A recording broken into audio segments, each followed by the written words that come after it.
Nagsimula ang movie na masira ang isang eroplano noong 1945 kaya't bumaba ito sa isla ng Japan at si Shikishima ang piloto ng eroplano. Pagkababa ay nagpunta siya sa isang mekaniko upang ipagawa ito. Pagkatapos ay nakakita siya ng mga patay na mga isda sa dagat. Kinagabihan ay nakarinig sila ng emergency alarm kaya't dahil dito ay natakot silang lahat. At nakita nila si Godzilla na papunta sa kanila kaya't mabilis silang nagtakbuhan. Sinabi ng mekaniko na pwede nating mapatay ang halimaw na yan ng 20mm gun mo sa eroplano Shikishima. Kaya agad na nagpunta si Shikishima sa kanyang eroplano. Ngunit dahil sa takot ay hindi na nakagalaw at napaputukan ni Shikishima si Godzilla. Kaya't ang mga sundalo na lang ang bumaril kay Godzilla gamit ang kanilang maliliit na mga baril at nagalit sa kanila si Godzilla kaya't pinagtatapakan silang lahat nito na parang mga langgam. Takot na takot si Shikishima na makita niya ito at pagkatapos ay kumilapon si Shikishima dahil sa napakalakas na pagsabog at matapos patayin ang lahat ay umungol ng napakalakas ni Godzilla. Kinaumagahan ay nagising na si Shikishima at nakita niyang patay na ang lahat ng kanyang mga kasamahan. At silang dalawa lang ng mekaniko ang nakaligtas sa pagsalakay ni Godzilla. Nagalit sa kanya ang mekaniko at sinabi nito na ikaw ang may kasalanan ng pagkamatay ng ating mga kasamahan dahil hindi mo kagad dinaril si Godzilla. Kaya't sobrang nalungkot si Shikishima dahil sa sinabi ng lalaki. Pagkatapos ay bumalik na si Shikishima sa Tokyo kasama ang lahat ng mga piloto. Pagka-uwi ay nalaman niya na nawasak na ang lahat sa kanilang lungsod ng dahil sa pambobomba pati na ang kanilang bahay. Pagkatapos ay nakita niya ang kanilang kapitbahay at sinabi nito na nakaligtas ka din Shikishima. Tinanong siya ni Shikishima kung nakaligtas ba ang kanyang mga magulang at sinabi ng babae na hindi dahil namatay ang lahat sa lugar na ito at pagkatapos ay umalis na si Sumiko. Samantala ay hinahabol ng mga pulis ang isang babae na may hawak-hawak na isang bata. Hinarang ni Shikishima ang babae ngunit binigay nito sa kanya ang hawak nitong sanggol at saka ito tumakas.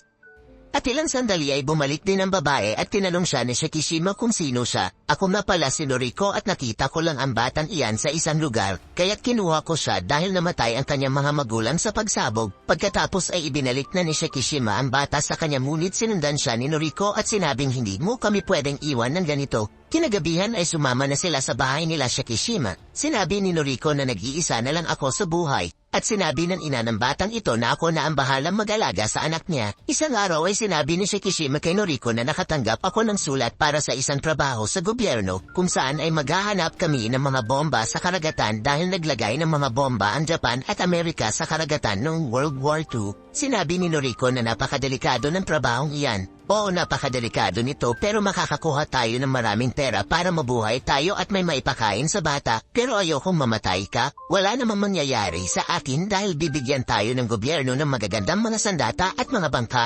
Pagkatapos ay nakilala ni Shikishima ang isang doktor na head ng kanilang misyon. Kinagabihan ay napaniginipan ni Shikishima ng pagpapatay ni Godzilla ang kanyang mga kasamahan.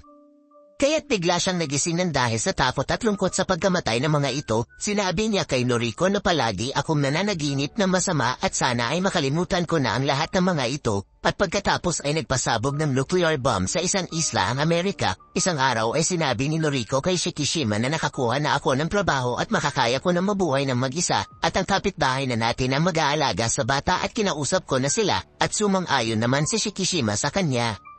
Pagkatapos ay ipinakita na nagpasabog na naman ng mga nuclear bomb ang Amerika sa maraming lugar, kaya't nang dahil dito ay mas lalong lumaki, naging mas mapanganib at mas lalong lumakas si Godzilla, at ngayon ay kumikilos na ito patungo sa Japan. At habang naglalayag sila Shikishima ay laking gulat nila nang makita ang isang wasak na barko. Nagtaka ang kanyang mga kasamahan kung anong uri ng hayop ang gumawa nito sa barko, kaya't sinabi ni Shikishima na si Godzilla ang may kagagawan dahil nakita niya ang mga patay na mga isda, dahil kapag gumaahon siya sa dagat ay pinapatay niya ang mga hayop sa ilalim kaya't umiibabaw ang mga ito. At pagkatapos ay biglang lumabas ang maraming isda sa palibot ng kanilang bangka, kaya't natakot si Shikishima nang makita niya ito dahil alam niya na papunta na si Godzilla sa kanila. Pagkatapos ay biglang umahon na si Godzilla sa dagat kaya't agad silang tumakas. Pinasabugan nila ito ng bomba sa tubig ngunit wala naman naging epekto ito kay Godzilla. At pagkatapos ay hinabol sila nito kaya't naghagis ulit sila ng bomba ngunit nasira naman ang wire nito kaya't pinagbabaril na lang ni Shikishima ng machine gun si Godzilla. At dahil dito ay sumabog ang bomba at nasugatan ang bahagi ng bunganga ni Godzilla, ngunit gumaling din ito kaagad at tumayo ulit ito upang atakihin sila, ngunit biglang dumating ang Japanese Army at inatake nila si Godzilla. Nang dahil dito ay sobrang nagalit si Godzilla kaya't pumunta ang halimaw sa ilalim ng tubig at inatake nito ang barko, ngunit hindi pa din tumigil sa pag-atake ang barko at dahil dito ay nasugatan si Godzilla kaya't nagpunta ito sa ilalim ng dagat at nagdulot ito ng napakalakas na alon kaya't kumaob ang barko. Lumabas ulit ng tubig si Godzilla at umumuli ito ng napakalakas at pagkatapos ay bumalik na ito sa ilalim ng tubig at makikitang sobrang nasugatan din si Shikishima sa pag-atake ng halimaw. At sa bahay ay nag-aalala si Noriko sa kanya na makita siya nito. Sinabi nito na sa tagal nating pagsasama sa bahay na ito, bakit di mo sinasabi sa akin ang mga pag-aalala mo? Sinabi sa kanya ni Shikishima na dahil ito sa maling nagawa ko noon kaya't namatay ang lahat ng aking mga kasamahan. Hindi ko nabaril si Godzilla dahil sa sobrang takot ko kaya't dahil sa akin ay napatay silang lahat ni Godzilla at sana namatay na lang din ako. Sinabi ni Noriko na may dahilan kung bakit hindi ka namatay at sigurado akong may malaking dahilan ang buhay mo. Pagkatapos ay muling bumalik na ulit si Godzilla sa dagat at inatake siya ng isang barko. Samantala ay nasa bahay naman si Shikishima nang biglang tumunog ang emergency alarm at sinabi sa balita na inatake ni Godzilla ang isang lungsod. Kaya marinig ito ay sobrang nag-alala si Shikishima kay Noriko dahil pumasok ito sa trabaho. Samantala ay nagdulot naman ng mga kaguluhan si Godzilla nang manalasa ito sa lungsod habang nakaupong pinapanood ni Noriko si Godzilla sa isang tren at pagkatapos ay inatake at kinagat nito ang kanilang tren. Kaya takot na takot si Noriko habang nakakapit siya sa isang bakal at tumalon siya sa dagat upang iligtas ang kanyang buhay. Pagkatapos ay sinuntok ni Godzilla ang isang building kaya't namatay ang lahat ng mga reporter na nasa ibabaw ng gusali. Pagkatapos ay tinulungan ni Shikishima si Noriko at tumakbo sila kasama ang mga tao habang nasa likuran nila si Godzilla. Inatake ng mga sundalo ng kanilang mga tangke si Godzilla kaya't lalong nagalit ito at pagkatapos ay umilo ng kulay blue ang likod ni Godzilla kung saan ay bumuga siya ng isang napakamapanganib na sinag kaya't nagsisabugan ang lahat sa lungsod na iyon.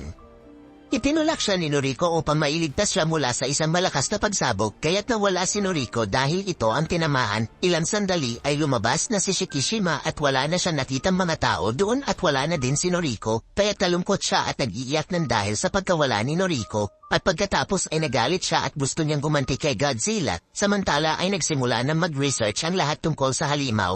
At umuwi naman si Shikishima upang ipagdasal si Noriko at siya na ngayon ang nag-aalaga sa bata. Pagkatapos ay pumunta sila sa isang meeting kung saan ay dumating ang isang general. Sinabi nito na dumarami na ang mga pag-atake ni Godzilla at gumawa ng isang plano ang doktor upang talunin ito. Sinabi ng lahat na kahit anong gawin natin ay hindi natin matatalo si Godzilla dahil napakalakas at napakamapanganib nito. Sinabi ng doktor na isa akong Navy officer at isa ding scientist at nagawa namin mapasabog ang kalahati ng mukha ni Godzilla ng pasabugan namin siya ng bomba ngunit kusan din siyang gumaling at lumakas. Ngunit ngayon ay may bago kaming plano, maglalagay tayo ng mga freon cylinder kay Godzilla kaya't mabilis siyang lulubog sa kailaliman ng dagat at dahil napakalalim ay mamamatay siya dahil sa napakalakas na pressure at mayroon naman tayong plan B kung walang mangyayari sa kanya at sa plan B naman ay lolobo ang mga inflatable device kaya't agad nalulutan si Godzilla at mamamatay din siya dahil hindi niya makakayanan ang massive decompression. Pagkatapos ay sinabi ng doktor sa kanila na upang madala si Godzilla sa tamang lugar sa dagat ay kailangan nilang maghanda ng isang eroplano na puno ng mga sandata at kailangan kumayo ng isang mahusay na mekaniko upang makapaghanda ng ganitong eroplano. Kaya't sinabi ni Shikishima na may kaibigan siyang isang magaling na mekaniko. Pagkatapos ay pinuntahan ni Shikishima ang mekaniko ngunit sinabihan siya ulit nito ng dahil sa iyo kaya't namatay ang lahat ng ating mga kasamahan.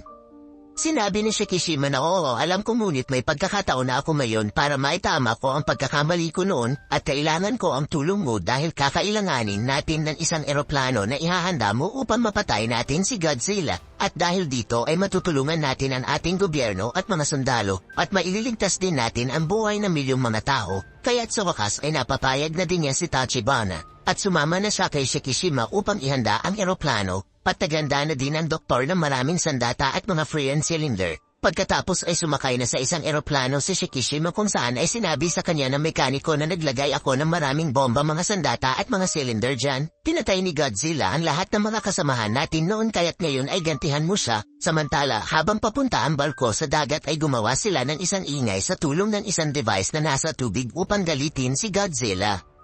Habang lumipad naman si Shikishima sakay ng kanyang eroplano at nang magalit si Godzilla ay lumabas na ito upang manalasa sa lungsod at pinagbabaril siya ni Shikishima kaya't hinabol siya ng dambuhala sa dagat. Natuwa ang doktor na makita niya na nadala ni Shikishima sa tamang lugar sa dagat si Godzilla. Sinabi ng general na maghanda na ang lahat ng mga barko, ngunit bigla silang binugahan ng atomic breath ni Godzilla kaya't nagkaroon ng malaking pagsabog sa dagat, ngunit hindi naman gaanong naapektuhan ang kanilang mga barko. Pagkatapos ay inihulog na nila ang mga Freon cylinder sa dagat at inilagay nila ito sa katawan ni Godzilla. Kaya't agad na lumubog ito sa napakalalim na tubig at biglang tumigil ito, kaya't natuwa ang lahat dahil inakala nila na namatay na si Godzilla. Ngunit hindi naman namatay ito dahil kahit nasa ilalim na ng tubig ay hinihila nito ang kanilang mga lubid. Kaya't nalaman nila na buhay pa din ang halimaw, at ngayon ay gagawin na nila ang kanilang plan B. Kaya't pinalobo na nila ang mga inflatable device sa cylinder. At mabilis na lumutang pa itaas si Godzilla ngunit humintong ito at sinira ang mga levitation device.